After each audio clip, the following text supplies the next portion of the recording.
வணக்கம் நண்பர்களே. நாம் இன்று 108 திவ்ய தேசங்களில் ஒரு முக்கியமான கோவில் திருநீர்மலை. இங்கு நீர்வண்ண பெருமாள் உள்ளார். மூலவர் நீர்வண்ணர், ரங்கநாதர், உலகளந்த பெருமாள், பாலநரசிம்மர். தாயார் அணிமாமலர் மங்கை ரங்கநாயகி. ஸ்தல விருஷம் வெப்பால மரம். புராதன பெயர் நீர்மலை என்கிய தோயாத்திரிகிரி. திருநீர்மலை காஞ்சிபுரம் மாவட்டத்தில் உள்ளது. பிருகுமுனிவர், மார்க்கண்டேய மகரிஷி இருவரும் ஸ்ரீரங்கத்தில் பெருமாளின் சயன கோலத்தை தரிசித்த பிறகு திருநீர்மலை வழியாக அவரவர் இருப்பிடத்திற்கு சென்று கொண்டிருந்தனர். பெருமாளின் சயன கோலம் கண்களை விட்டு அகலாமல் இருந்ததால் இருவருக்கும் மீண்டும் அந்த தரிசனம் கிடைக்க வேண்டும் என்று ஆவல் இருந்தது. இது குறித்து திருமாலிடமே வேண்டினர். இத்தலத்திலேயே அந்த தரிசனம் கிடைக்க வேண்டும் என்று இருவரும் விரும்பியதால் திருமால் திருநீர்மலையில் போக சயனத்தில் ரங்கநாதராக காட்சியளித்தார். இவரே மலைக்கோயில் மூர்த்தியாக அருள்பாலிக்கிறார். அருகில் பிருகு, மார்க்கண்டேய முனிவர்கள் உள்ளனர். நீர்வண்ணர், ரங்கநாதர், உலகளந்த பெருமாள், பாலநரசிம்மர் 4 தோற்றங்களில் பெருமாள் எழும் தலம் திருநீர்மலை. இது ஒரு மலைக்கோவில் ஆகும். மலையிலும் கீழேயும் 2 பெரிய கோவில்கள் உள்ளன. பெருமாள் 4 நிலைகளில் 3 அவதார கோலங்களில் காட்சியளிக்கிறார். 3 ஏக்கர் பரப்பளவில் நடுவில் நீராழி மண்டபத்துடன் அழகிய தெப்பக்குளம் உண்டு. மலையிலும் மலைக்கு கீழேயும் 2 பெரிய கோவில்கள் உள்ளன. பெருமாள் 4 நிலைகளில் 3 அவதார கோலத்தில் அருள்பாலிக்கிறார். மூலவருக்கு இங்கு திருமஞ்சனம் கிடையாது. வருடத்தில் ஒரு முறை கார்த்திகை மாதத்தில் மட்டும் தைலக்காப்பு செய்யப்படும். ராமபிரான் தனி சன்னதியில் அருள்பாலிக்கிறார்.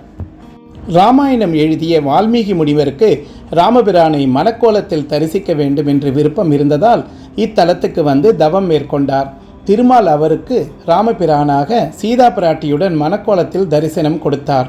உடன் லக்ஷ்மணர், பரதன், சத்துருக்கனன் ஆகியோரும் இருந்தனர். அதே கோலத்திற்கு இங்கேயே கோயில் கொள்ள வேண்டும் என்று பெருமாளை வால்மீகி வேண்டியதால் மலையடியில் தனி கோவிலில் அருள்பாலிக்கிறார். நீர் சூழ்ந்த மலையின் மத்தியில் இருந்ததாலும் நீலமர மேனி உடையதாலும் நீர்வண்ண பெருமாள் என்று நீலவண்ண பெருமாள் என்றும் அழைக்கப்படுகிறார். இவர் அருகில் வால்மீகி முனிவர் உள்ளார்.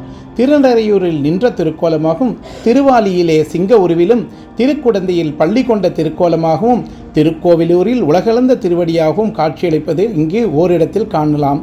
நின்ற கோலத்தில் நீர்வண்ண பெருமாள், இருந்த கோலத்தில் நரசிம்மமூர்த்தி, கிடந்த கோலத்தில் அரங்கநாத பெருமாள், நடந்த கோலத்தில் உலகளந்த மூர்த்தி காணப்படுகிறார்.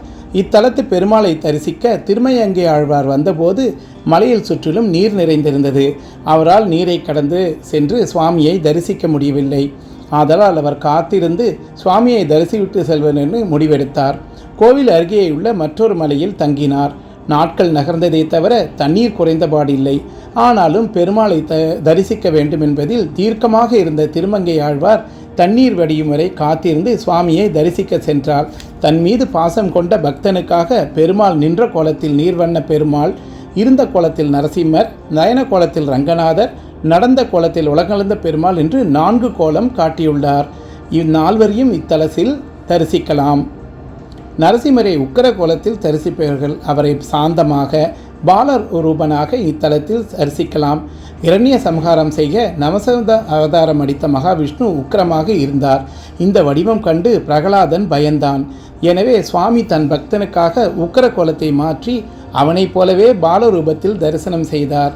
இவரை பால நரசிம்மர் என்கின்றனர். மலக்கோயிலில் இவருக்கு தனி சன்னதி இருக்கின்றனர். இவருக்கு பின்புறம் நரசிம்மர் சுயரூபத்துடன் 2 கரங்களிலும் காட்சியளிக்கிறார். இடக்கையை ஆட்காட்டி விரலை உயர்த்தி காட்டுகிறார். இவரிடம் சங்கு சக்கரம் இல்லை. இத்தலத்தை மங்களாசாசனம் செய்த திருமங்கை ஆழ்வார் தாயாரை அணிமாமலர் மங்கை என்று குறிப்பிட்டு பாடியுள்ளார். நன்றி.